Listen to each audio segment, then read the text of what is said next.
Hey, my name is Bo. I appreciate you being here, so I'm not going to waste your time. Let's get right into the topic. There's something that I like to do in my life. I think it gives me a better perspective on my life, and that is to sort of fast forward in my mind to the end of my life and think about me being on my deathbed at the very end of my life, and then asking myself the question, how would I had to have lived in order for me to have no regrets on my deathbed? And to feel as if I really lived my life to its fullest and I fulfilled my God-given potential. How would I have to live in order for me to feel that way at the end of my life? Now, granted, that might be a lofty ideal. Maybe it's not even possible, but I would say it's worth trying. At least minimize the amount of regrets we have at the end.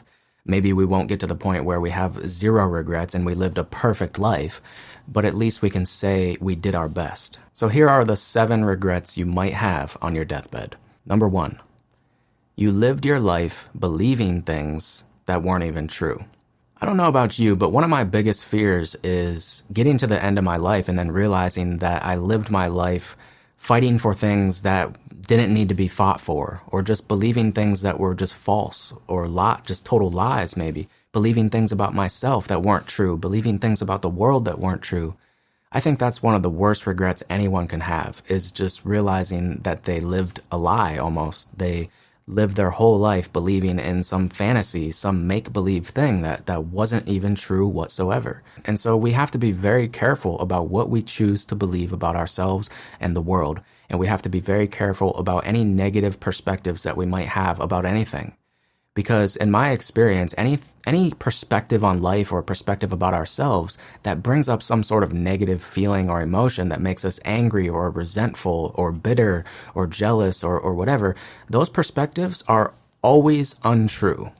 And so if you're believing anything about yourself or life that makes you feel like life isn't good or life isn't worth living or life isn't beautiful, then you need to examine those perspectives and really think about, is there a different way to see the world? Is there a different way to see myself? Can I change my perspective about this so that I can be at peace with myself and the world?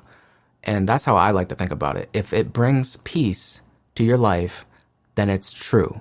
If it doesn't bring you peace, then it's false, and you need to re-examine your perspective. The second regret you might have on your deathbed is that you took life too seriously, or you didn't take life seriously enough. Life is a balancing act. There's certain times where we need to take life very seriously, and then there's other times where we need to just learn how to let go and relax and take nothing seriously. And I find I go through phases in my life. I go through certain phases where I'm really, really serious and I'm all in on certain things. I'm all into personal development and becoming the best I can be and achieving my goals, and I'm very focused and serious. And then there's other phases in my life where I just want to let go and open my heart and have fun and be playful, you know? So you just have to recognize when you might be out of balance. Maybe you just have a habit of taking things too seriously and not having a sense of humor about things. Or you just have the habit of not taking things seriously enough and thinking that life is all fun and games and that you can get away with just pleasure seeking and partying and having fun all the time, but not really taking care of your responsibilities and your obligations. We can go to any one of these extremes and we can get out of balance pretty easily. So at the end of your life, you're going to look back and you're going to hope that you had some balance there. You're going to hope that you took life seriously when you needed to, but you also didn't take it too seriously when it didn't need to be taken seriously. The third regret you might have on your deathbed is that you didn't open your heart and love freely. This is something that has been very difficult for me because I'm typically someone who's really stuck in their head. I'm logical, I'm analytical, and I live a lot in my head. And that sort of prevents me at times from opening my heart and being more loving and nurturing relationships and accepting people for who they are. Sometimes my mind is just very judgmental, I guess. It's always labeling things and analyzing things, and that's like a form of judgment, right? But love, unconditional love, there's no room for judgment there. And so I have to get out of my head and into my heart. And that's something I've been practicing lately. I think I've been doing a lot better at it lately. And I find that it is really the key to living a happy life. It's about balance. It's about using your head when you need to use your head. But when you don't need to be using your head, get out of your head and get into your heart and just love. The next regret you might have is that you didn't take enough risks. And this is a common regret I think a lot of people have, is they didn't take chances. They didn't do the things they really wanted to do because of fear. They let fear control their decision making. And this is something I've actually been pretty good at, I would say personally in my life. I'm sort of a risk taker. Ever since I was pretty young, I've always been sort of a free spirit. And if I want to do something, even if it's sort of risky, I'll just go do it. Like when I was 23, I think, I moved to the Philippines. I just left everything behind. I barely had any money, and I just went to the Philippines, and because I was just looking for some adventure and just looking for something different in my life. And so that's something that I did because I'm pretty okay with risk, because I realized that it's going to be a regret of mine if I don't take those risks, if I don't see what's possible, if I don't explore the potential in my life and in myself, then I'm going to have regrets, and I don't want to live that way. Another regret you might have on your deathbed is that you let your bad habits control you. You let yourself live on autopilot, just according to your programming, according to what you've always done, what you've always been doing. You're thinking the same thoughts you've always thought. You're taking the same actions you've always taken. Why? You have to ask yourself, why are you doing those things? Are you doing them because you're choosing to do them, or are you doing them because it's what's familiar? It's what's programmed into you. It's just a habit of yours. We have to wake up and be conscious and recognize when we're actually choosing our life path, or is it our habits that's choosing for us? Another regret you might have on your deathbed is that you lived to please others instead of doing what you knew in your heart was right for you. So this is something that's very common in the world. I think we learn it as children when we want to please our parents. We want to do what they want us to do. We want to get our parents' approval. So we'll do whatever they say just to get their love, and then we grow up and then we do the same thing with everyone around us.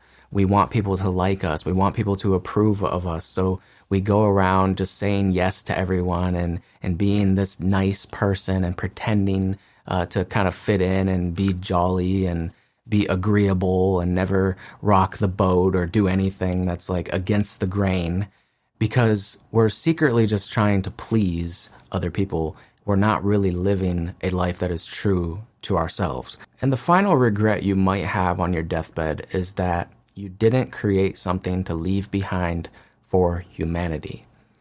I find in my life that the only way I can get real fulfillment is if I'm contributing to the world in some way. And maybe that's just me, but I find that I'm the happiest when I'm contributing.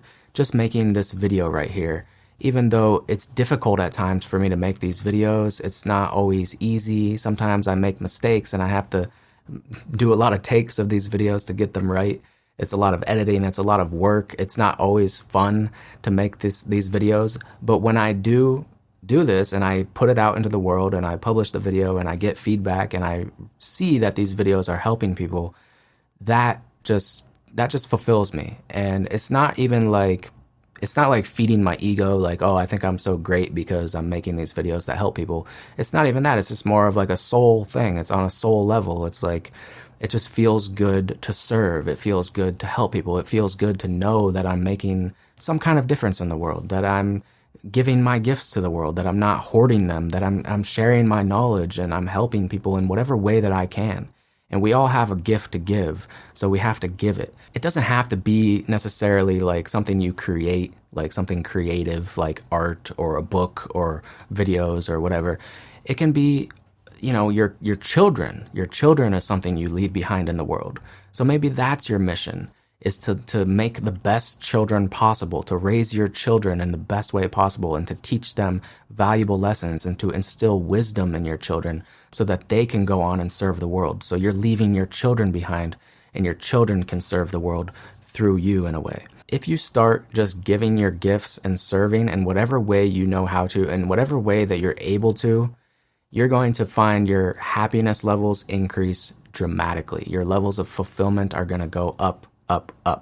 When you start serving, when you start giving, when you stop living just to get and you start living to give. So that's it for this video. I hope you found it insightful in some way. If you made it this far, then you must have enjoyed the video. So please give it a thumbs up if you haven't already and subscribe to the channel if you're not already subscribed. I'll see you in the next one. Peace.